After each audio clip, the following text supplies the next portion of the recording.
अरिहन्ताणं नमो सिद्धाणं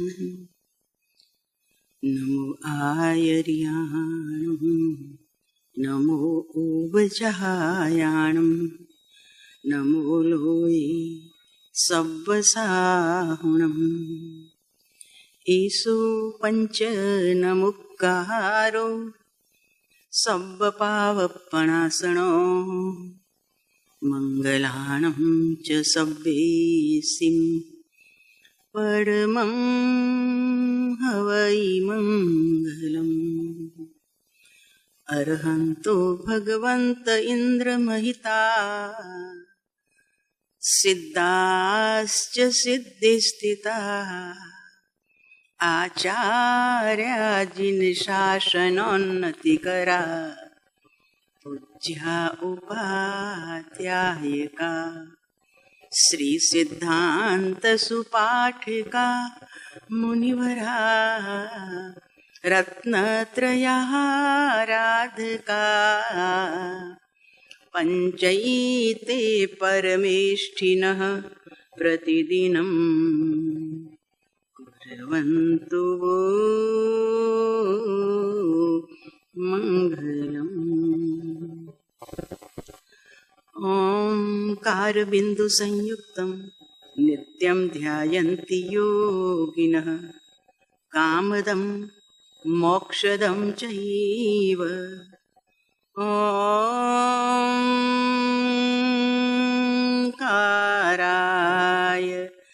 नमो नमः।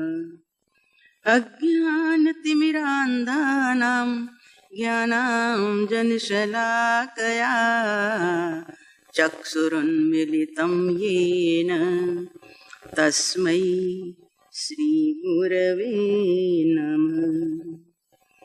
महादेव्या कुक्षिरत्नं शब्दजितरवात्मजं श्रीराजचन्द्रमहं वन्दे तत्त्वलोचनदायकं प्रभु तत्त्वलोचनदायकं देवकुले समुत्पन्नं रत्नकुक्ष्या विभूषणं श्रीजी प्रभु महं वन्दे आत्मशान्ति प्रदायकं प्रभु तत्त्वलोचनदायकम्। प्रार्थना। ज्ञान नयन अब खोल हो चेतन, ज्ञान नयन अब खोल, ज्ञान नयन अब हो चेतन,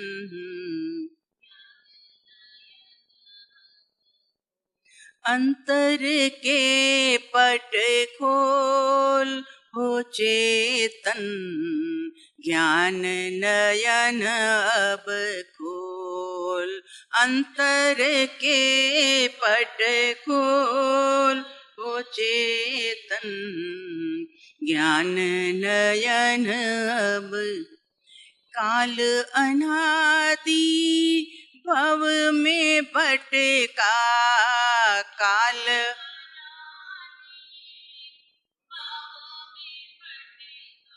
माया ममता मोह में अटका,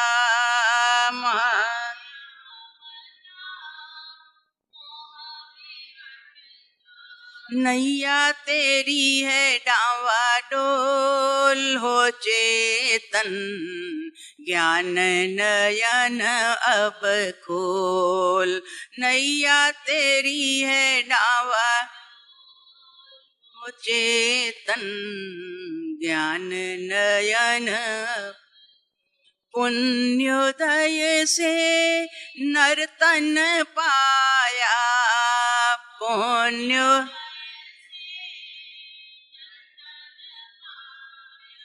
देव गुरु की सर पे छाया,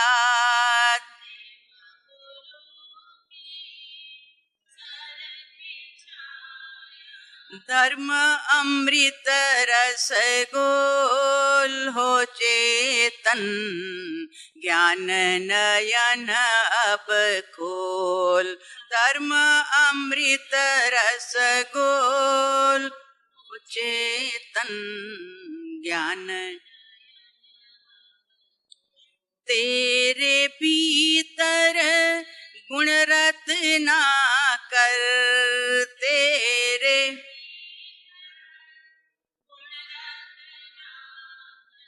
छोड़ प्रमाद प्रमोद जगा कर, छोड़ प्रमाद प्रमोद जगा। पाले नीति तू अणमोल हो चेतन, ज्ञान नयन अब खोल। पाले नीति तू हो चेतन, ज्ञान नयन। ओमकार पद का ध्यान लगावो, ओमकार पद का हृदय पद्म में ज्योत जलावो, हृदय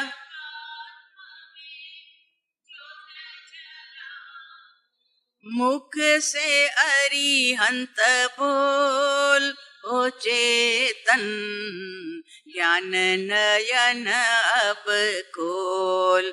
मुख से अरिहंत बोल चेतन, ज्ञान नयन। अंतर के पट खोल हो चेतन, ज्ञान नयन अब खोल। अंतर के पट खोल चेतन।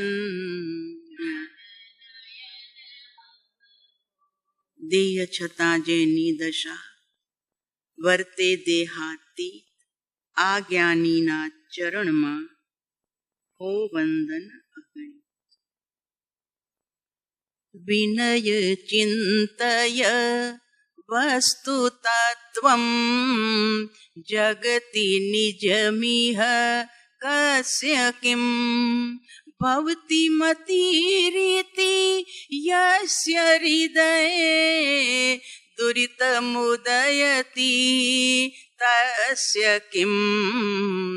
विनय चिंतय वस्तु तत्वम। શાન સુધારસ ગ્રંથના માધ્યમથી આપણી એકત્વ ભાવના ચાલે છે.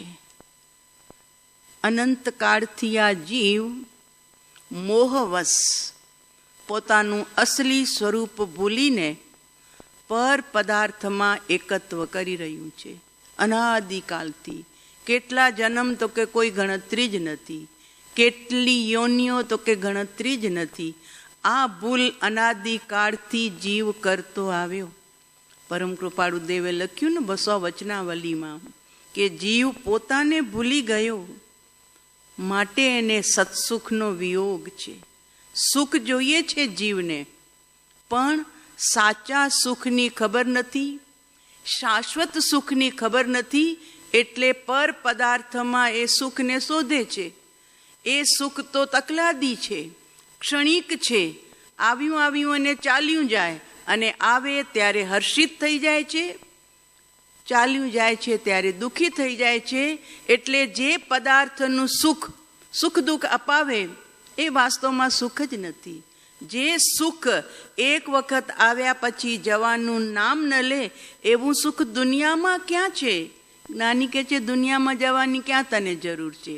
સહજ સ્વરૂપે જીવની સ્થિતિ થવી એ જ મોક્ષ સ્થિતિ છે. 609 નંબરના પત્રમાં પરમ કૃપાળુ દેવે લખ્યું, સહજ સ્વરૂપથી જીવ રહિત છે જ નહીં. સહજ સ્વરૂપ આત્માનું જે સ્વરૂપ છે એ આત્મામાં જ છે. ક્યાંય દૂર શિખરજી કે બીજી જગ્યાએ શત્રુંજય કે ગિરનાર શોધવા જવું પડે એમ નથી. બસ માત્ર દ્રષ્ટિ ભીતર વાળવા જેવી છે, અને બહારના પદાર્થોથી દ્રષ્ટિને હટાવવા જેવી છે. આજે જો સાહેબ લખે છે વિનય ચિંતય વસ્તુ તત્વમ. હે વિનય, વસ્તુ તત્વ, વસ્તુ નામ આત્મા, એના સ્વરૂપનું તું ચિંતન કર. આત્મા અસંખ્ય પ્રદેશી છે. કીડીનું શરીર હોય તોય અસંખ્ય પ્રદેશ, અને હાથીનું શરીર હોય તોય અસંખ્ય પ્રદેશ, અને ચોથા આરામમાં યુગલિક કાળમાં 3 ઘાવનું શરીર હોય છતાં એ અસંખ્ય પ્રદેશી. જેવું શરીર મળે એમાં ફેલાઈ જાય, અને સંક્ષિપ્ત શરીર મળે કીડી જેવું. કીડીથી પણ નાનો હોય છે કંથુઓ, એ કીડીના ટાંગ જેવડો હોય, પણ એમાંય અસંખ્ય પ્રદેશ. એટલે આત્મા અસંખ્ય પ્રદેશી છે. અસંખ્ય, સંખ્યાત નહીં, અસંખ્ય પ્રદેશી, જે સંખ્યાથી બહાર છે. અને આત્મામાં ગુણ કેટલા? તો કે અનંતા અનંત, ગણ્યા ગણાય નહીં એટલા. અનંત અનંત અનંત અનંત કરતા જઈએ તો એ અનંતનો છેડો આવે એમ નથી. એવા અનંત ગુણનો આ માલિક છે. અને એક એક ગુણની સ્વતંત્ર પર્યાય છે. જ્ઞાન ગુણની, દર્શન ગુણની, સુખ ગુણની, વીર્ય ગુણની, ચારિત્ર ગુણની, એ તો મુખ્ય મુખ્ય ગુણ આપણને ખબર છે. બાકી જ્ઞાનીઓએ જે ગુણને અનુભવ્યા છે એ બધા જ ગુણ પોતાના પર્યાયમાં એ ગુણો પરિણમન કરી રહ્યા છે. આવી શક્તિ દરેક આત્મામાં છે. એકેન્દ્રિય હોય તો પણ અને પંચેન્દ્રિય હોય તો પણ એ ભૂલી ગયો પોતાના સ્વરૂપને. ઓલું જેમ સિંહ બચ્ચું બકરાના ટોળામાં ચાલ્યું ગયું, માં બિચારી મરી ગઈ હશે, જે થયું હોય તે. અને એ બકરાના ટોળામાં ઉછરેલું સિંહ બચ્ચું ઘાસ ખાતું પણ થઈ ગયું, અને મેમે બોલતું શીખી ગયું. કારણ કે એને લાગ્યું કે આ મારા ભાઈ ભાંડું બોલે, એ મારે બોલવાનું હોય, એટલે એ બોલતો થઈ ગયો અને ઘાસ ખાતો પણ થઈ ગયો.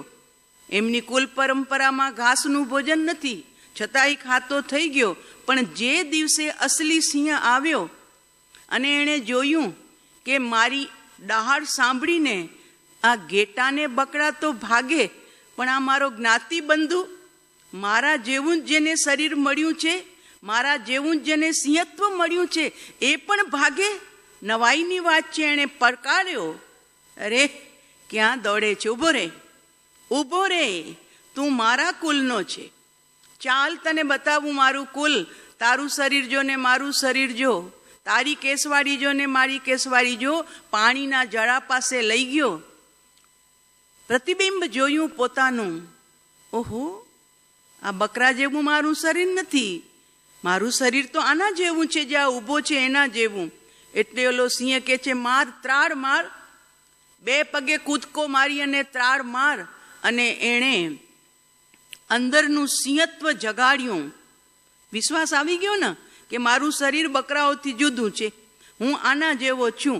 એણે દાર મારી તો હું પણ મારી શકું છું, એવો વિશ્વાસ આવતા 2 પગે કૂદ્યો અને એની સાથે એણે દાર મારી. આખું વન ગજવી ચૂક્યો, આખું વન ગુંજી ઉઠ્યું, પાંદડા થરથડી ગયા. અરે વિશ્વાસ આવી ગયો કે હું સિંહ છું. અત્યાર સુધી હું મેમે કરતો બકરાની સાથે બકરો થઈને રહેતો હતો, પણ મારું સિંહત્વ આમણે આવી અને જગાડ્યું. બસ એમ આપણા આત્મામાં સિદ્ધત્વ છુપાયેલું છે. સિદ્ધત્વ જે અનંત સિદ્ધો, અનંત જ્ઞાન, અનંત દર્શન, અનંત ચારિત્ર આદિ અનંત અનંત અનંત ગુણોનો નિત્ય નિરંતર ભોગવટો કરી રહ્યા છે, પરમ આનંદમાં ડૂબીને મહાલી રહ્યા છે. એવા સિદ્ધો જેવું આપણું સ્વરૂપ છે. પણ આપણે પણ આ સંસારના સંગે, સંયોગોના સંગે મેમે કરતા રહી ગયા. મારું મારું મારું, બસ શરીર મારું, જ્યાં જન્મ્યા એ કુલ મારું, જે ગામમાં જન્મ્યા એ ગામ મારું, જે કુટુંબમાં જન્મ્યા એ કુટુંબ મારું. એટલે આખું ભીતરનું જે વલણ છે એ છુપાઈ ગયું, અને બહારનું જે સંયોગ મળ્યા એ સંયોગોમાં જીવ તે રૂપ થઈ ગયો. એટલે અમારે સાંજે પોરસી બોલવાની હોય, સૂતા પહેલા આત્માને યાદ કરવાનું હોય. એમાં એક ગાથા છે કે સંજોગ મૂલા જીવેણ પત્તા દુઃખ પરંપરા, તમ્મા સંજોગ સંબંધમ સબ્બમ તિવિહેણ વોસિરામી. આ તો શબ્દો છે, પણ છતાં એને સ્મૃતિમાં લેવાના હોય છે, પછી પોડી જવાનું છે.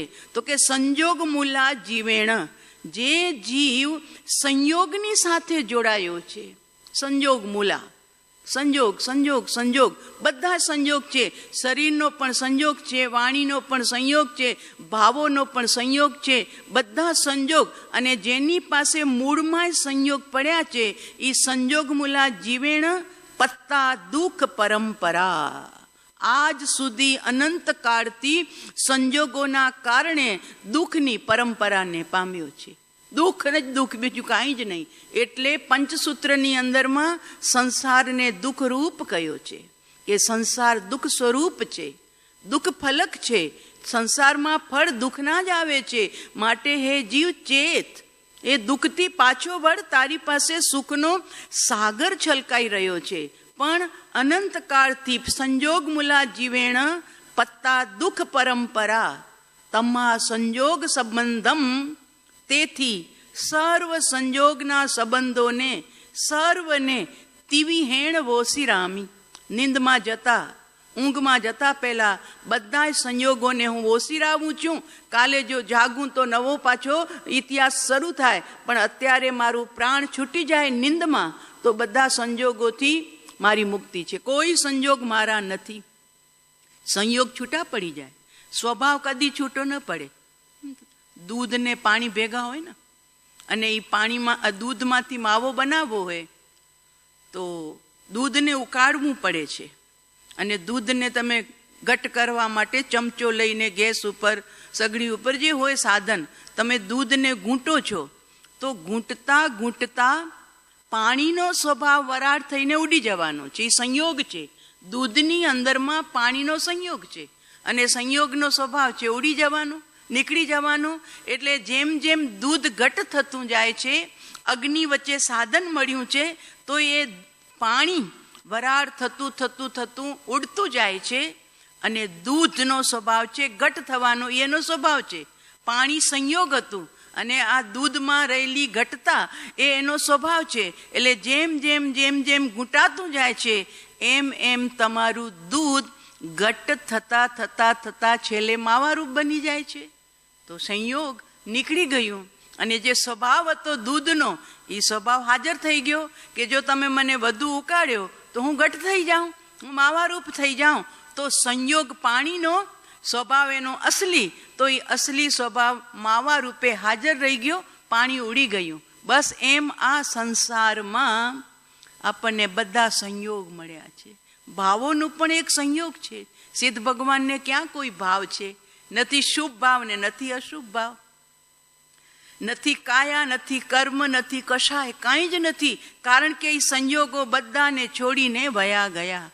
આપણે એ અભ્યાસ કરવા માટે અત્યારે જેમ ઓલા સિંહને સિંહત્વ એનું ભીતરથી જગાડવા માટે બીજો સિંહ આવ્યો અને એનું સિંહત્વ જગાડી દીધું, એમ આપણે સત્પુરુષના શરણ ચરણમાં આવી તો ગયા છીએ. અને એમનો બોધ જીવંત બોધ, સજીવન બોધ છે. કારણ કે જ્ઞાનીનો બોધ સજીવન બીજ છે, અને એ બીજ આપણા ભીતરમાં રોપી રહ્યા છે. અને એ બીજને આપણે જેટલું જેટલું શ્રદ્ધારૂપ, સમર્પણતારૂપ, અર્પણતારૂપ, ભક્તિરૂપ, વૈરાગ્યરૂપ પાણી પાસું, એટલું એ બીજ અંદરમાં પનપતું જશે. અંદરથી અંકુરિત થવા માટે એનામાં લાયકાત પ્રગટતી જશે. તો આપણું ભૂલાયેલું સિદ્ધત્વ, મેં કરતો આ જીવ અનંત કાળથી જ્યાં જન્મ્યો, જે સંયોગમાં જન્મ્યો તે રૂપ પોતાને માની અને ચાલે છે. સુખી સમૃદ્ધિ પરિવાર મળ્યો તો રાજી રાજી, અને કાંઈક દુઃખ આવ્યું, દુઃખી પરિવારમાં જન્મ્યો તો પોતાને એ અભાવનું દુઃખ લાગે છે. જ્યારે જ્ઞાની કહે છે, ભાઈ તું નથી શ્રીમંત અને નથી તું નિર્ધન, તું તો ભગવાન આત્મા છો. યાદ કર તારા સ્વરૂપને. અને એ યાદ કરાવનારા છે સત્પુરુષો, જે આપણને જગાડે છે, આપણા સિદ્ધત્વને જગાડે છે કે જાગ ભાઈ, તારી ભીતરમાં અનંત શક્તિ સંપન્ન, અનંત ગુણ સંપન્ન પરમ કૃપાળુ દેવનું હે પ્રભુનું પદ છે. એમાં 6ઠ્ઠો શ્લોક છે, અચિંત્ય તુજ મહાત્મ્યનો નથી પ્રફુલ્લિત ભાવ, અંસન એકે સ્નેહનો નમરે પરમ પ્રભાવ. આપણા માટે, આપણા આત્મા માટે, સાહેબજીના મોઢે સાંભળ્યું, અમારું કાંઈ નહીં. તો કે અચિંત્ય તુજ મહાત્મ્યનો, કોનું મહાત્મ્ય? તો કે તુજ એટલે તારું. તારું એટલે કોનું? તો કે તારા આત્માનું. તારા ભીતરમાં છુપાયેલા ચૈતન્ય મૂર્તિ ભગવાન આત્માનો જે મહિમા છે અચિંત્ય, પણ નથી પ્રફુલ્લિત ભાવ. તને અંદરથી ઓહો જ નથી થતું.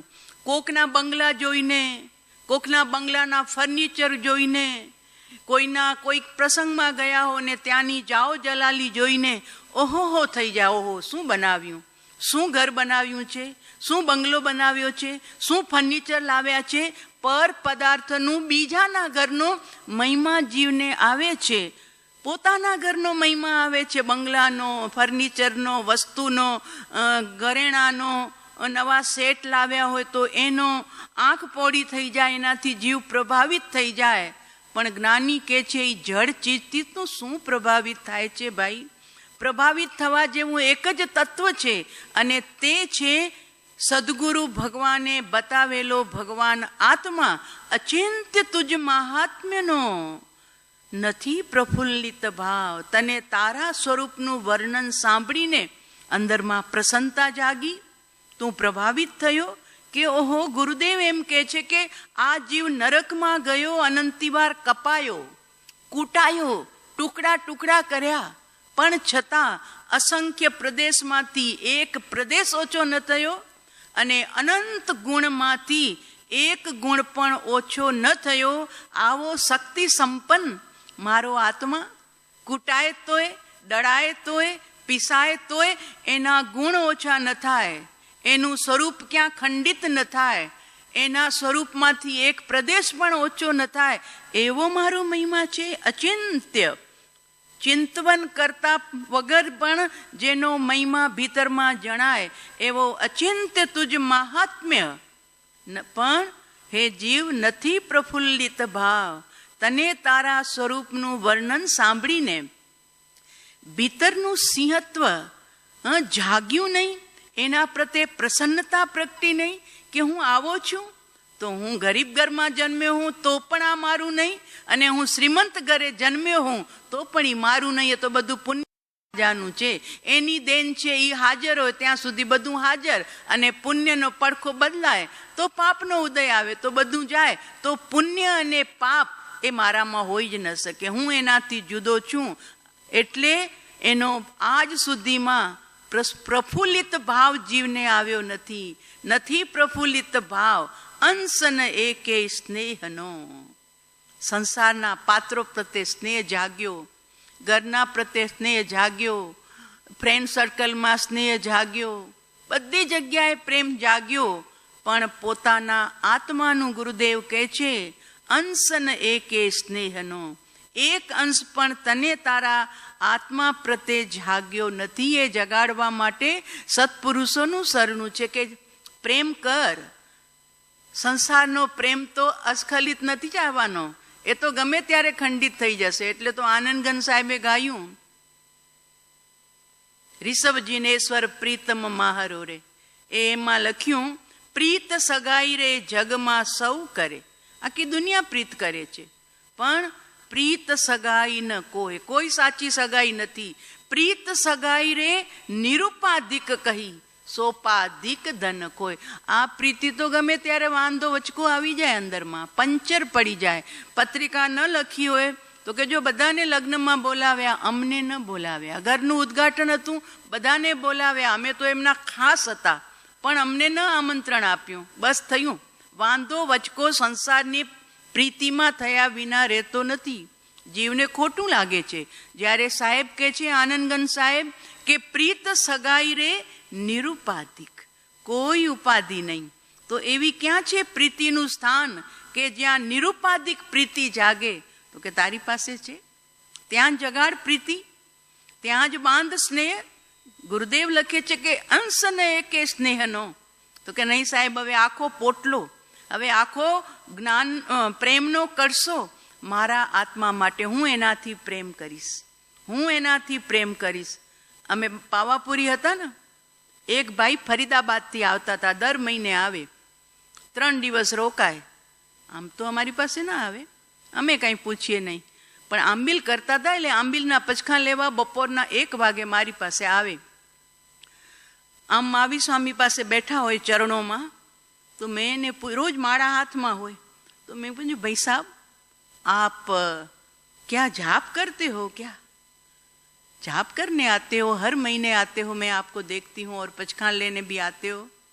ત્યારે કીધું, महाराज जी मैं जाप नहीं करता हूँ, तो फिर माड़ा तो आपके हाथ में होती है ना. ગામ મંદિરમાં બેઠા હોય, જ્યારે બી દેરાસર જઈએ સવાર બપોર સાંજ, તો બેઠેલા જ દેખાય मूल गबारा. तो आप जाप नहीं करते हो तो फिर क्या करते हो, माला तो आपके हाथ में रहती है. तो कि मैं महावीर से प्रेम करने आता हूँ, महावीर से प्रेम करता हूँ. बस मुझे जब समय मिलता है तो मैं हर महीने 3 दिन का समय निकाल के पूरा धंधा छोड़ के मैं महावीर से प्रेम करने आता हूँ. आज સુધી આવો કોઈ મળ્યો નતો નબીરો. દર્શન કરવા જાઉં છું, પૂજા કરવા જાઉં છું, યાત્રા કરવા જાઉં છું, આવું બધું કહેનારા ઘણા મળ્યા, પણ મેં મહાવીર સે પ્રેમ કરને આતા હું. વાહ, સાંભળીને મને બહુ નવું નવું પણ લાગ્યું અને સુંદર પણ લાગ્યું કે ઓહો, તીર્થંકર દેવથી પ્રેમ. તો સદગુરુ ભગવાન આપણને આપણાથી પ્રેમ કરવાનું શીખવે છે કે તું તને પ્રેમ કર. જગતના પદાર્થોને ઘણો પ્રેમ કર્યો, પણ ત્યાં તું સક્સેસ થયો જ નથી, કાંઈક ને કાંઈક વેરો વાંચો થયો છે. હવે તારા આત્માથી પ્રેમ કર. પ્રીત સગાઈ રે નિરૂપાધિક ગઈ, સોપાધિક ધન ખોએ, આત્મ શાંતિનું ધન ખોવાઈ જાય. તો કે અમારા ભાઈ બહેનનો હવે સંબંધ નથી, રક્ષાબંધનમાં પણ હું જતી નથી બાંધવા માટે. કેમ? તો કે અમારું મન દુઃખ થઈ ગયું. અમારા છે ને જાણીતા એની વાત છે કે હું નથી જતી. કેમ? તો કે અમારા ભાઈ બહેનનો સંબંધ જ નથી રહ્યો, મારાથી નથી બોલતા, હું એનાથી નથી બોલતો. બસ વાત પૂરી થઈ ગઈ. એક જ માની કુક્ષે જન્મેલા સગા ભાઈ બહેન, સંબંધ જ તૂટી ગયો. બસ કાંઈ કારણ છે સંસારના આવે તો એમ ભાઈ ભાઈ વચ્ચે સંબંધ તૂટી જાય, બાપ દીકરા વચ્ચે સંબંધ તૂટી જાય. અને અત્યારે તો પેપરમાંય લખી નાખે છે કે અમારી દીકરીએ મનમરજીથી સ્વચંડે લગ્ન કરી લીધા છે, હવે અમારું એની સાથે સ્નાન સૂતકનો સંબંધ નથી. ઓ, સગો બાપ લખી નાખે છે, બોલો, કે અમારો એની સાથે કોઈ સંબંધ નથી અને તમે કાંઈ પણ વ્યવહાર કરો તો તમારી જવાબદારી, અમે એમાં કોઈ જવાબદાર નથી. છોકરો એવો આડો ફાટ્યો હતો એના માટે બી છપાવી નાખે છે કે અમારા કયામાં નથી, માટે એની સાથે કાંઈ પણ વ્યવહાર કરો. જો આ બાપનો પ્રેમ ગયો, નંદવાઈ ગયો, ધાર્યું ન થયું, છોકરાએ માન્યું નહીં, સંબંધ પૂરો. જેના જન્મમાં પેડા વેચ્યા હતા, બીજું કાંઈ વેચ્યું હશે, આ થઈ ગયો સંબંધ પૂરો. કેમ? તો કે પ્રેમ બધા ખંડિત હતા માટે, તકલાદી પ્રીતિ હતી માટે જ્ઞાનીઓ જગાવે છે, ભાઈ તારા ભીતરમાં રહેલો ભગવાન, તે એને આજ સુધી બોલાવ્યો નથી, એને આમંત્રણ નથી આપ્યું, એનો મહિમા નથી કર્યો, તો પણ એ તને મૂકીને બીજે ગયો નથી. હર કાર્યમાં એ હાજર છે. ખાતી વખતે પણ આત્મા હાજર છે, પીતી વખતે પણ આત્મા હાજર છે, બોલતી વખતે પણ આત્મા હાજર છે, જોતી વખતે પણ આત્મા હાજર છે. દરેક કાર્ય કરતા આખીર તો પ્રભુની હાજરી છે. પ્રભુ ગેરહાજર થાય, બધી ઇન્દ્રિયો ડબલા થઈ જાય, ખોખા, કાંઈ નહીં. કે જોનારો ગયો છે. ઇન્દ્રિય પ્રત્યેકને નિજ નિજ વિષયનું જ્ઞાન, દરેક ઇન્દ્રિયને પોતાનું જ્ઞાન છે. આંખને જોવાનું, કાનને સાંભળવાનું, જીભને ચાખવાનું યા બોલવાનું, નાકને સૂંઘવાનું, ચામડીને સ્પર્શ કરવાનું, દરેક ઇન્દ્રિયોનો ડિપાર્ટ જુદો છે, કોઈ કોઈનું કામ નથી કરતી. એટલે છે ઇન્દ્રિય પ્રત્યેકને નિજ નિજ વિષયનું જ્ઞાન, પણ 5 ઇન્દ્રિયના વિષયનું પણ આત્માને ભાન. આત્મા છે તો એ ઇન્દ્રિયો બધી પોતપોતાના કામમાં લાગેલી છે. અને એ એક ભગવાન ગયો, વાત પૂરી થઈ ગઈ. તો કે ડેડ બોડી છે. હવે આંખ ખુલ્લીની ખુલ્લી રહી ગઈ, કાન એવા ને એવા છે, કોઈ ફરક નથી પડ્યો, જીભ એવી ને એવી છે, કોઈ ટુકડા નથી થયા, પણ છતાં શું ગયું? તો કે ગયો, પ્રકાશ દેનારો, સાંભળનારો, બોલનારો, ચાખનારો, સૂંઘનારો જે પદાર્થ હતો એ નીકળી ગયો છે. એટલે તો એના પછીની ગાથામાં પરમ કૃપાળુ દેવે આત્મસિદ્ધિજીનું જે આ છે ને બહુ સુંદર છે, બહુ સુંદર છે. એ 10 ગાથા આત્માની શંકા અને એનું જે સમાધાન ભાષ્યો દેહાધ્યાસથી કરીને એમાં જે સમાધાનમાં જે વાત લખી છે ને અતિ અતિ અતિ આપણા ચિંતન માટે ઉત્તમ છે. દેહ ન જાણે તેહને, જાણે ન ઇન્દ્રિય પ્રાણ, આત્માની સત્તા વડે તેહ પ્રવર્તે જાણ. દેહ ન જાણે તેહને એટલે આત્માને. શરીર નથી જાણતું આત્માને. શરીર તો જડ છે, માટીનું પૂતળું છે. શરીરમાં બેઠો છે આત્મા, પણ શરીર એને જાણતો નથી. એટલે દેહ ન જાણે તેહને, જાણે ન ઇન્દ્રિય. એકે ઇન્દ્રિય આત્માને જાણી શકે એમ નથી. એ તો જડ છે, બહિર્મુખ છે, બહારની વસ્તુને જોનારી છે. અંતર્મુખ ઇન્દ્રિયો નથી. એટલે ઇન્દ્રિયો પણ ન જાણે. અને જાણે ન પ્રાણ. પ્રાણ એટલે 10 પ્રાણ, 5 ઇન્દ્રિય અને બીજા 5 એટલે મન, વચન, કાયા. આ 3 આયુષ્ય અને શ્વાસોશ્વાસ, આ બંને જુદા છે. તો આ 5 અને 5 ઇન્દ્રિય એટલે કુલ 10 પ્રાણ. એનાથી પણ આત્મા જણાતો નથી. જાણે ન ઇન્દ્રિય પ્રાણ, પણ ઉલટાનું આત્માની સત્તા વડે તેહ પ્રવર્તે જાણ. આત્માની હાજરી છે તો એનાથી આ ઇન્દ્રિયોનું પ્રવર્તન થઈ રહ્યું છે. ઉલટાનું આત્માની હાજરીના કારણે ઇન્દ્રિયો કામ આપે છે. મનબળ, વચનબળ અને કાયબળ જીવંત છે. શ્વાસોશ્વાસ ચાલુ છે અને આયુષ્ય પણ જીવંત છે. પ્રભુ છે માટે. પ્રભુ ગયો તો ડેડ બોડી, કાંઈ જ નથી. એટલે દેહ ન જાણે તેહને, જાણે ન ઇન્દ્રિય પ્રાણ, આત્માની સત્તા વડે તેહ પ્રવર્તે જાણ. સર્વ અવસ્થાને વિશે ન્યારો સદા જણાય. કોઈ પણ અવસ્થાઓ, સુખની, દુઃખની, રાગની, ભક્તિની, ક્રોધની, કોઈ પણ અવસ્થાઓ, દરેક અવસ્થામાં સાક્ષીરૂપ ભગવાન હાજર છે. બસ એને લક્ષમાં લેવા માટે જ્ઞાની કહે છે વસ્તુ તત્વનું ચિંતન કર ભાઈ. વસ્તુ તત્વનું હું જાણી રહ્યો છું. એટલે કૃપાળુ દેવે લખ્યું કે અંશન એકે સ્નેહનો ન મળે પરમ પ્રભાવ. બધાથી તું પ્રભાવિત થયો, પણ તારા ભીતરમાં રહેલા પ્રભુથી તું આજ સુધી પ્રભાવિત થયો નથી. હવે થા, નથી થયો તો આ અવસર આવ્યો છે. સાચા સંતનું શરણું મળ્યું છે, સાચા સંતનો બોધ મળ્યો છે. હવે ક્યારે? તો કે જાગ ભાઈ, કરવા માટે કે ભવતી મતિ ઇતિ યસ્ય હૃદય, જેના હૃદયમાં આવી બુદ્ધિ જાગે કે મને મારા પ્રભુને મળવું છે.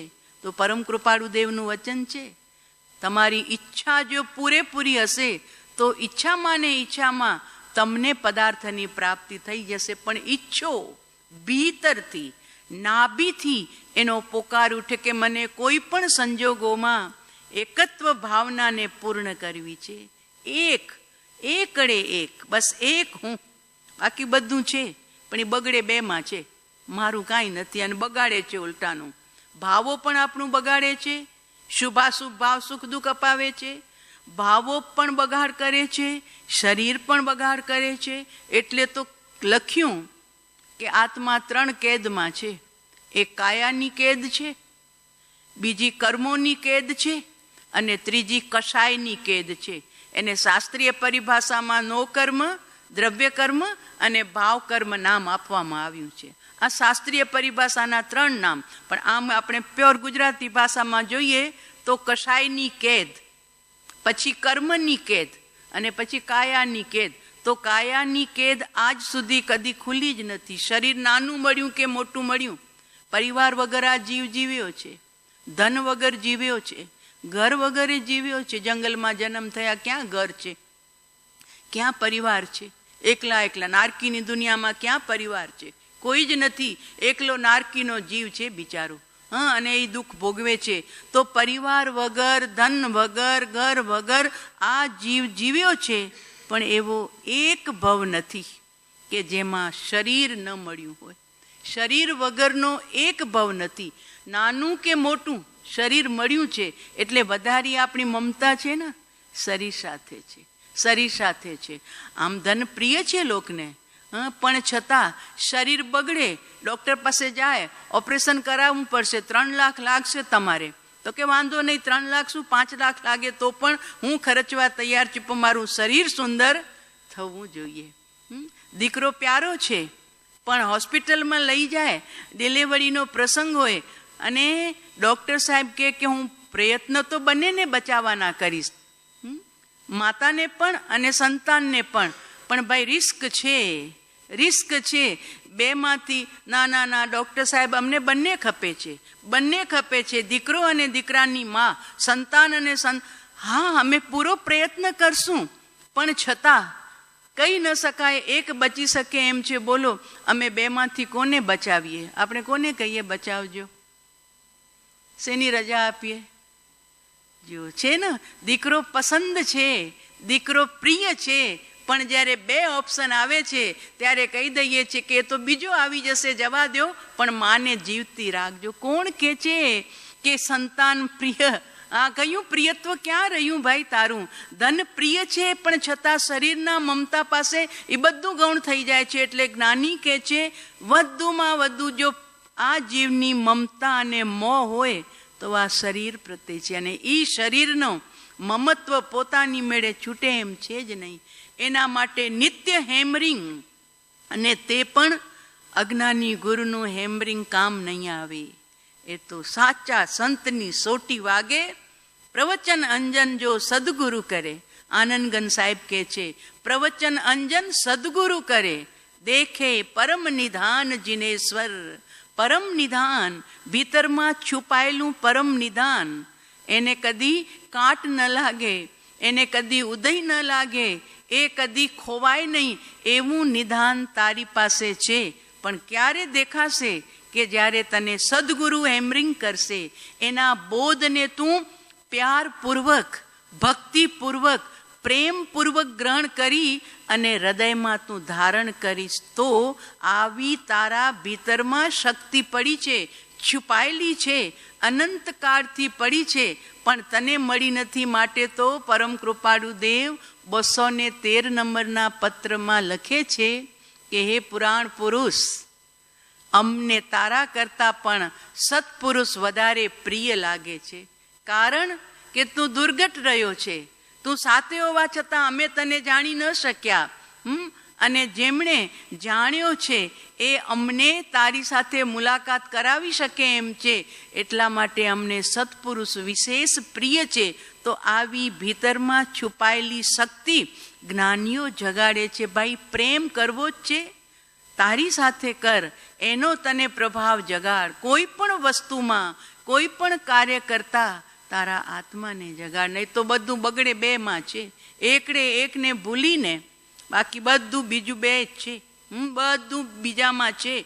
અને એ જેટલું એની સાથે આપણો તાદાત્મ્ય સંબંધ છે, એ તાદાત્મ્ય સંબંધ આપણને નુકસાન કરતા છે. તાદાત્મ્ય સંબંધ તો આપણા સ્વરૂપ સાથે, આપણા સ્વભાવ સાથે, કે સ્વભાવ કદી છૂટો થયો જ નથી. સંયોગો છૂટા પડી જાય છે. જેમ દૂધમાં પાણી હતું, ઉકાળ્યું તો પાણી છૂટું પડી ગયું, વરાળ થઈને ઉડી ગયું, દૂધનું અસલી સ્વભાવ રહી ગયું. એમ આપણા ભીતરમાં આપણો ભગવાન સ્વભાવને ધરતો, પોતાના સ્વરૂપને ધરતો હાજર છે. બસ આપણને માત્ર એની અનુભવ સુધી પહોંચવું છે. અને એના માટે સંતનું શરણું, સતનું શરણું, સતનું સ્મરણ. સંત એટલે સતને પ્રાપ્ત, આત્મજ્ઞાનને પ્રાપ્ત એવા સદગુરુદેવ, એમનું શરણું. અને ભીતરમાં રહેલું સત, એનું શરણું. બસ ગુરુદેવ શીખવાડે છે ને, આમંત્રણ આપો, પ્રભુને આમંત્રણ આપો. હવે તો આવ, હવે તો દર્શન દે, અમે તને ખૂબ પ્રેમ કરીએ છીએ. ઓલા ભાઈએ કીધું ને કે હું મહાવીરથી પ્રેમ કરવા આવું છું. એને બિચારાને સાચા સંત ન મળ્યા હશે, એટલે એ તીર્થંકર સુધી પ્રેમ કરતો હતો. આપણને સાચા સંત મળ્યા છે, એ શીખવાડ્યું છે, અને હજુ શીખવાડી રહ્યા છે કે બેટા, તારા ભીતરમાં રહેલા તારા ભગવાનથી તું પ્રેમ કર, એને તું પ્યાર કર, એનાથી પ્રેમ કર. 10 મિનિટ, 15 મિનિટ, અડધો કલાક એને રોજ આમંત્રણ આપ, તો એ પ્રભુના દર્શન તને થશે. એકત્વ ભાવના છે ને ભાઈ, એક આત્મા, અને એના પ્રત્યે સમગ્ર મારા ઉપયોગનો લક્ષ્ય એના તરફ જાય. નમી રાજનું દ્રષ્ટાંત આપ્યું છે સાહેબે, વિનય વિજયજી મહારાજ સાહેબે, કે નમી રાજવત તું પરમાનંદ સંપદાને પ્રાપ્ત કરીશ. નમી રાજા, રોગ થઈ ગયો, જલન જલન જલન જલન શરીરમાં, અને એ જલનના કારણે ચેન નહોતું રાત્રિ અને દિવસ. વૈદ્યોને બોલાવ્યા અને વૈદ્યોએ કીધું કે એમનો ઉપચાર કરો ચંદનનો, ચંદન લગાવો કે જેથી તમને શીતલતાનો અનુભવ થશે. રાણીઓ બધી લાગી ગઈ નમી રાજાના અંતરદાને ઠાળવા માટે.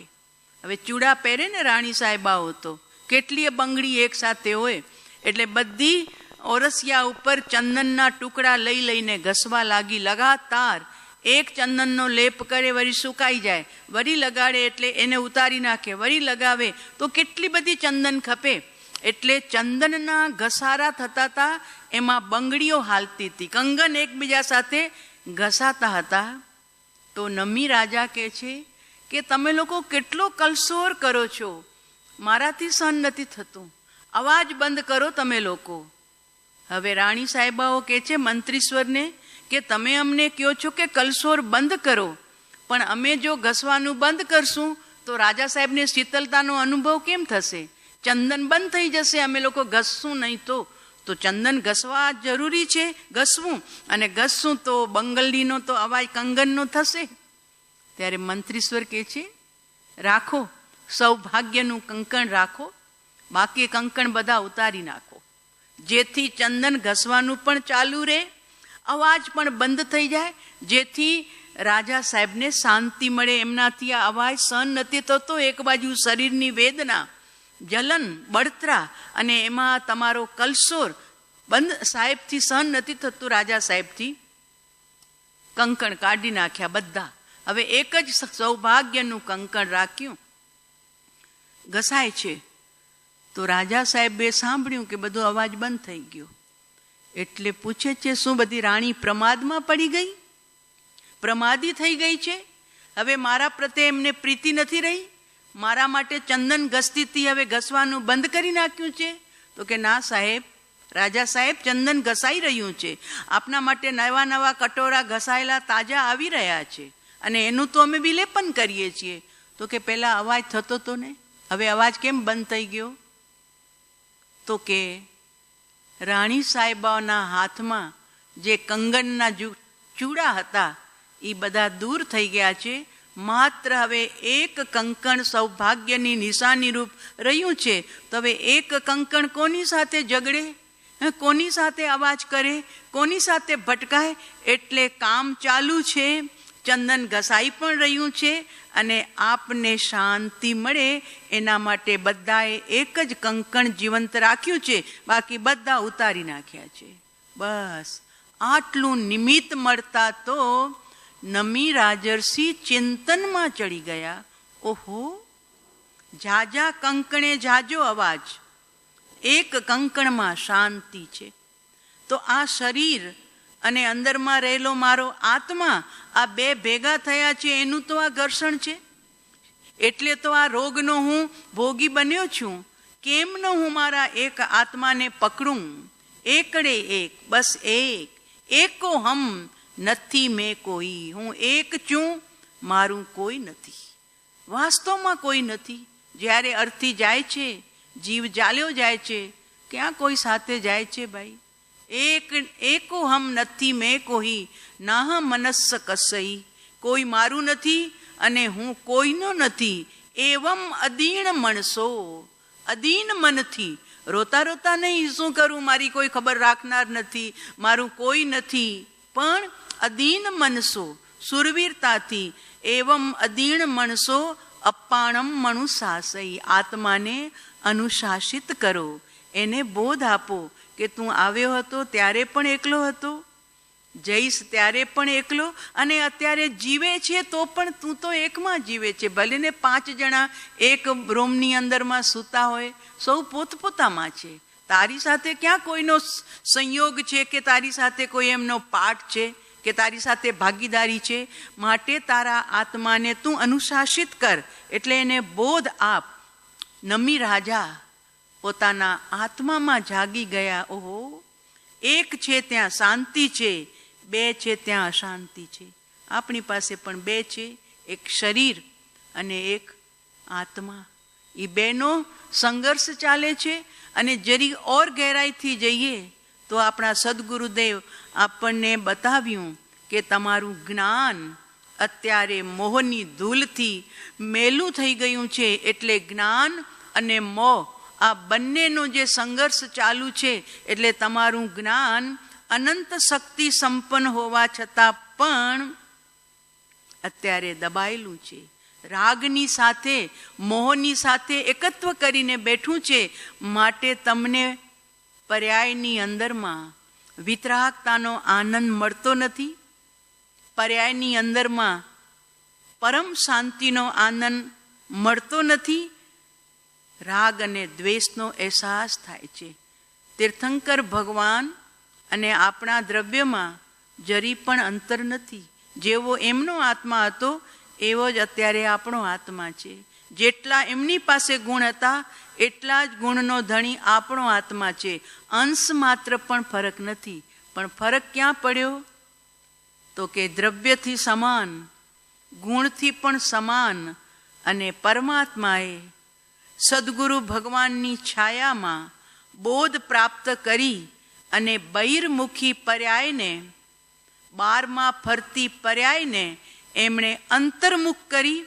અને અંતર્મુખ પર્યાય થતાં એ પર્યાયમાંથી રાગ દ્વેષનો કચરો, મોહનો કચરો દૂર થયો, ઉદય દૂર થયો અને ઉપયોગમાં લીન થઈ એમણે પોતાના ભગવાન આત્માનો ભેટો કર્યો. એટલે પર્યાયમાં વિતરાગતાનો એમને અહેસાસ મળ્યો. પરમાત્માની પર્યાય વિતરાગી પર્યાય થઈ. અને પછી એમની સાધનાની સીડી ચાલી. પારસનાથ ભગવાન નવ ભવની અંદરમાં શુદ્ધિની વૃદ્ધિ કરતા ગયા. પર્યાયની અંદરમાં એ શુદ્ધતા વૃદ્ધિ થતી થતી થતી છેલ્લે પારસનાથના જન્મ તરીકે એમનો આત્મા પધાર્યો. અને સંયમ સ્વીકારી જંગલમાં માત્ર 84 દિવસ છદ્મસ્ત અવસ્થા. એ 84 દિવસમાં શું કર્યું પ્રભુએ? તો કે જે પર્યાય વિતરાગી બની હતી એ વિતરાગી પર્યાયમાં વૃદ્ધિ કરતા ગયા. ઉપયોગને પોતાના ઘરમાં ઢાળતા ગયા, વિતરાગતામાં જોડતા ગયા. અને માત્ર 84 દિવસ, 3 મહિના પણ નહીં, માત્ર છદ્મસ્ત કાળ પ્રભુનો 84 દિવસે પરમાત્મા પૂર્ણ શુદ્ધિ કરી સપક શ્રેણી ચડી અને પૂર્ણ જ્ઞાન અને પૂર્ણ દર્શન, પૂર્ણ ચારિત્ર અને પૂર્ણ વીર્યના માલિક બન્યા. એમની પર્યાય હંમેશ માટે શુદ્ધ થઈ ગઈ. બસ હવે કદી એમાં રાગ અને દ્વેષનો કોઈ પ્રકાશ પડવાનો નથી, કોઈ અંશ પ્રગટવાનો નથી. તો આપણે દ્રવ્યથી સમાન છીએ, ગુણથી પણ સમાન છીએ. કેટલી મોટી બેનિફિટ છે! માત્ર જો અશુદ્ધિ છે તો એ પર્યાયની છે. અને તે પર્યાય પણ એક સમયની સમય નવી નવી પર્યાય આવે છે. અને જેટલી પર્યાય આપણા સાહેબજીના સ્વાધ્યાયમાં 2 દિવસ પહેલાં જ આવ્યું હતું ને, કે તમે, કાલે જ આવ્યું હતું મને લાગે છે, કે તમે સ્વરૂપની સાધનામાં બેસો. ભલે પ્રભુ ન પધારે, પણ જે સમય તમારો પ્રભુના ચિંતન મનમાં કે હું જ્ઞાન સ્વરૂપી છું, બસ હું જ્ઞાન સ્વરૂપી છું, ન રાગ, ન દ્વેષ, ન મોહ, ન માયા, ન મમતા, હું જ્ઞાન સ્વરૂપી છું, ત્રિકાળ જ્ઞાન સ્વરૂપી છું. આવું સ્મરણમાં લેતા જેટલી પર્યાયો પ્રભુના સ્મરણમાં જશે, જેટલી પર્યાયો, એ બધી જ પર્યાયો માલ ખજાનો લઈને જશે. તમને એવું પુણ્ય બંધાવશે કે જે પુણ્ય બંધાશે. કેમ કે હજુ ભાવોથી એકત્વ છૂટ્યું નથી ને, હજુ મન જીવંત છે. અને જ્યાં સુધી મન છે ત્યાં સુધી ચિંતન ધ્યાન છે, ઓલું ધ્યાન નથી. સાહેબજીએ ઘણીવાર કીધું છે કે લોકો 10-10 કલાક ધ્યાન કરે છે, પણ વાસ્તવમાં એ ધ્યાન નથી. એ તો માત્ર ચિંતન છે. તો આપણને તો શબ્દ શીખવાડી દીધો કે આપણે ચિંતન ધ્યાન, સાચું ધ્યાન તો અનુભવ પછી હોય છે. અનુભવના માલિકને ધ્યાન હોય છે. યશો વિજયજી મહારાજ એની આઠ દ્રષ્ટિની સજાએ આપણે બોલીએ છીએ ને દસમની ભક્તિમાં, જૂની ચોપડીમાં, એમાં સ્પષ્ટ લખેલું છે કે નાગર સુખ પામર નવી જાણે, વલ્લભ સુખ ન કુમારી, અનુભવ વિણતિમ ધ્યાન તણું સુખ, કુણ જાણે નર નારી. નાગર સુખ પામર નવી જાણે. નાગર એટલે શ્રીમંતોના સુખ. ઝૂંપડપટ્ટીમાં રહેનારા બિચારા ગરીબને ક્યાંથી ખબર હોય કે એમના સુખો કેવા છે, બાથરૂમ કેવા છે, એમના ક્યાંથી એને ખબર હોય? એટલે નાગર સુખ પામર નવી જાણે, અને વલ્લભ સુખ, પતિનું સુખ શું છે એ કુંવારી કન્યા ક્યાંથી જાણે? તેમ આ તો બે દ્રષ્ટાંત આપ્યા. અનુભવ વીણતિમ ધ્યાન તણું સુખ.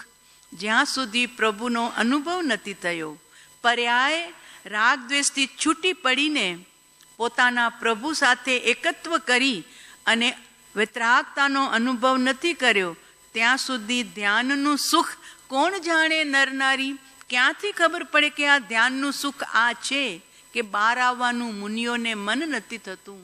આહાર માટે ઈચ્છા થાય તો મુનિઓને એમ લાગે છે, ભાવલિંગી સંતોને ગુફામાંથી બહાર આવતા, કે ઓહો, આ આત્માના આનંદમાં ક્યાં અમને આ વળી પેટની પીડા જાગી? લજ્જા આવે છે અમને આ કોળિયાનું ભોજન કરવા જતા. ધરતી માંગ આપે તો અમે સમાઈ જઈએ. આત્માના આનંદમાંથી વળી ક્યાં અમને આ કોળિયાના આનંદ લેવા માટે બહાર નીકળવાની ઈચ્છા થઈ? ચૈતન્યનો આનંદ, એનો અનુપમ રસ પીતા પીતા મુનિ ધરાઈ જતા હોય છે. એવી શક્તિ આ આત્માની અંદરમાં આપની પાસે પણ છે, અમારી પાસે પણ છે, આપ બધાની પાસે છે, જગતના તમામ જીવો પાસે છે. વાત છે પ્રગટ લાવવાની, અને એ પ્રગટ જેમને પ્રગટી એમણે પોતાનો આનંદ પૂર્ણ પ્રાપ્ત કર્યો તો પ્રભુની પર્યાય વિતરાગી થઈ ગઈ. સંતોની પર્યાય વિતરાગતામાં છે. વચ્ચે વચ્ચે થોડી વાર બાર ઉપયોગ પણ આવી જાય છે. એટલા માટે શ્રેણી મંડાતી નથી. છઠ્ઠે સાતમે શ્રેણી માંડશે ત્યારે કેવલ જ્ઞાન અને કેવલ દર્શનને પ્રાપ્ત કરશે. તો આપણી પર્યાયમાં જ માત્ર અંતર છે. એમની પર્યાય વિતરાગતાને પ્રાપ્ત કરી ગઈ. આપણી પર્યાયમાં હજુ કચરો છે, રાગ અને દ્વેષનો. બસ ઈ કચરાથી બચવા માટે શરણું કોનું લઈએ?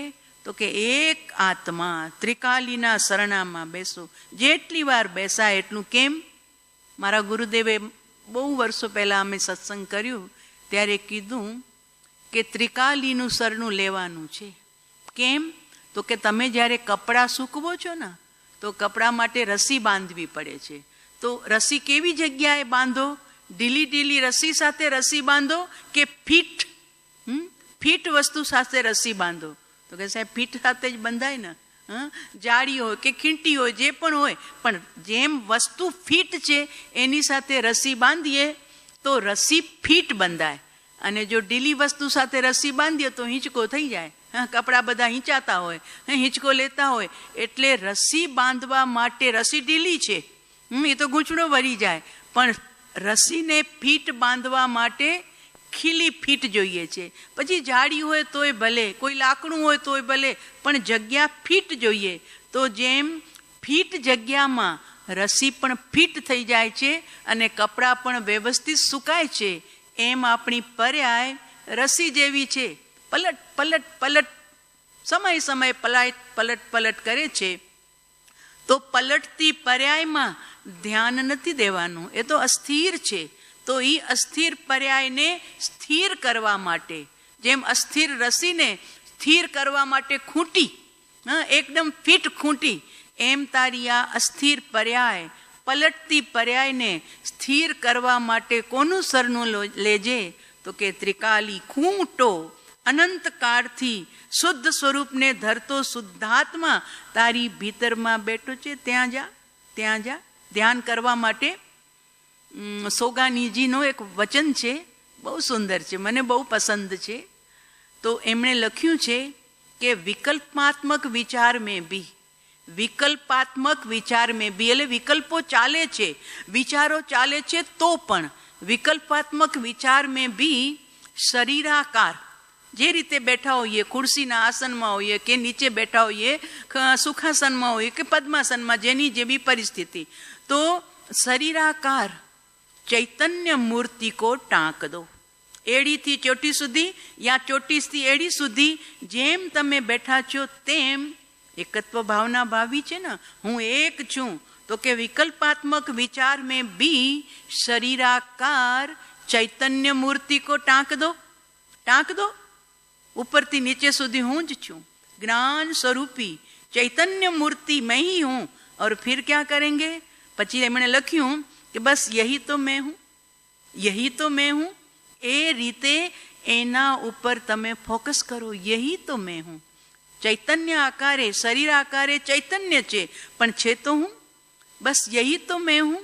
જહાં જહાં જ્ઞાન વહાં વહાં આત્મા, और जहाँ जहाँ आत्मा वहाँ वहाँ ज्ञान. બસ આટલું એમનું વચન સાધના માટે, આપણા પ્રભુને મળવા માટે ખૂબ કામયાબ થાય છે. આ તો મને બહુ ગમે છે, એ તમારી સાથે મેં શેર કર્યું છે કે પ્રભુને મળવા માટે ચૈતન્ય મૂર્તિ ભગવાન આત્માને શરીર આકારે ટાંકી દો. બસ જેમ હવા ભરીએ તો ફૂગો આખો હવારૂપ થઈ જાય છે.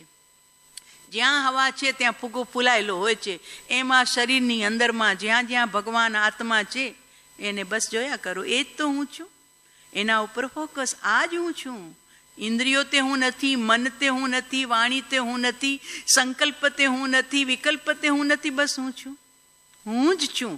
જ્યાં જાનન જાનન જાનન સાહેબજીએ કોઈક શીખવાડ્યું હતું કે પહેલા લ્યો હું છું, હું છું, પછી હું ને હટાવી નાખો છું, બસ છું, અને પછી છું પણ છું થઈ જશે. માત્ર તમારું જ્ઞાન રહી જશે, માત્ર જ્ઞાન. કારણ કે સાધન જ્ઞાન છે. પરમાત્માને મળવાનું સાધન કોઈ માળા નથી, કોઈ જપ નથી, કોઈ સ્વાધ્યાય નથી, કોઈ ક્રિયા નથી. ભીતરમાં રહેલા ભગવાનને મળવા માટેનું સાધન એક જ છે, અને તે છે નિર્મળ જ્ઞાન. અને એ નિર્મળ જ્ઞાનની જેટલી સૂક્ષ્મતા વધશે, જેટલું સૂક્ષ્મ બનશે, અને એ બને છે સાચા સંતના ચરણ શરણમાં. એમની કૃપા થકી એ જ્ઞાનને આપણે સૂક્ષ્મ કરી અને એકત્વ ભાવના, એક હું, એકો હમ, નથી મેં કોઈ, નાહ મનસ્સ કસઈ, એવમ અદીણ મણસો અપાણમ અણુ સાસઈ. નમી રાજર્ષિ પથારીમાં સૂતા સૂતા વિચારે ચડી ગયા કે ઓહો, એકમાં આનંદ છે, બેમાં જ ઘર્ષણ છે, તો મારે આ શરીર જોઈએ જ નહીં. શરીર છે તો આ ઘર્ષણ ઊભું થયું છે, આ વેદના ઊભી થઈ છે. અને એમણે આત્માને પકડવા માટે સાધનામાં આગળ વધ્યા. રાજ છોડ્યું, રાણીઓ છોડી જંગલમાં સાધુ થઈને ઊભા રહી ગયા. બહુ લાંબી કથા છે. ઇન્દ્ર મહારાજા એની પરીક્ષા કરવા આવે છે, અને એ પરીક્ષામાં પણ નમી રાજર્ષિ પાસ થઈ જાય છે. એમ કે ઉપર છલો વૈરાગ્ય છે કે સાચું વૈરાગ્ય છે એ તપાસવા માટે ઇન્દ્ર મહારાજા આવ્યા હતા વિપ્ર થઈને, એટલે બ્રાહ્મણના રૂપે. પણ છતાં નમી રાજર્ષિ એટલે નમી રાજા હતા, રાજમાંથી ઋષિ બન્યા એટલે નમી રાજર્ષિ એમનું નામ પડ્યું. કે નમી રાજા રાજર્ષિ તરીકે ઇન્દ્ર મહારાજાને જવાબ આપતા ગયા તો કે તમે નીકળી ગયા, પણ વૃક્ષ બળે છે એનો તો કોલાહલ સાંભળો. તો કે વૃક્ષ બળે અને એના ઉપર કોલાહલ પક્ષીઓ કરે છે એટલા માટે કે એમના બસેરાનું સ્થાન છૂટી ગયું માટે. તો જે રડે છે એ પોતાના સ્વાર્થની ખાતર રડે છે. વૃક્ષ બળી ગયું એના માટે કોઈ રડતું નથી, એટલે મારે પાછળ જોવાની જરૂર નથી. આ રીતે ઘણા બધા પ્રશ્નો છે. અને વચનામૃતજીમાં પણ પરમ કૃપાળુ દેવે એ સંવાદ રાખ્યો છે ઇન્દ્રનો અને નમી રાજાનો, કે જેમાં ખ્યાલ આવે આપણને કે નમી રાજર્ષિ કેટલા દ્રઢ રહ્યા એકત્વ ભાવનામાં. અને એ જ દ્રષ્ટાંત અહીંયા વિનય વિજયજી મહારાજ સાહેબ પણ આપ્યું કે નમી રાજની જેમ એકત્વ ભાવના ભાવતા તમે પણ પરમાનંદને પ્રાપ્ત કરજો. એક આત્મા, બસ એનું તમે લક્ષ્ય રાખજો. શરીર ગમે ત્યારે છૂટી જનાર છે. આજ સુધી અનંતા શરીર છોડ્યા છે અને પાછા મળ્યા છે. ગુરુ કૃપાળુદેવનું વચન, છાસનો લોટો, છાસનો લોટો ને ઘીનો લોટો. બસ તો છાસના લોટાની થોડી સંભાળ રાખીએ, સાધન છે માટે. શરીરને કચડવાનું નથી. અમારા ગુરુદેવ કહેતા શરીર કચડવાનું નથી, શરીરને કેળવવાનું છે. કેળવીને રાખો કે જેથી તમને સાધનામાં સહયોગ કરે, સાધન બને. એટલે શરીર મળ્યું છે સાધન રૂપે અત્યારે, કારણ કે મનુષ્ય પર્યાય. આ પર્યાય ફરી ક્યારે મળે? એટલે તો શાસ્ત્રી આપણા છગન શાસ્ત્રી છેલ્લે સમયે આંખમાં આંસુ હતા પ્રભુના પરમ પુત્ર મોટા, તો કે બેટા મૃત્યુથી રડે છે, આંખમાં આંસુ એટલા માટે છે મોતનો ભય લાગે છે? તો કે ના કાકા, એટલા માટે હું નથી રોતો, મને એનો ડર છે, મને એનો ભય લાગે છે, એના માટે મને રોવું આવે છે કે આવા મને ધર્માત્મા પિતા મળ્યા હતા અને મારું કામ અધૂરું રહ્યું. હવે મને બીજા જન્મમાં આવા ધર્માત્મા પિતા મળશે કે કેમ?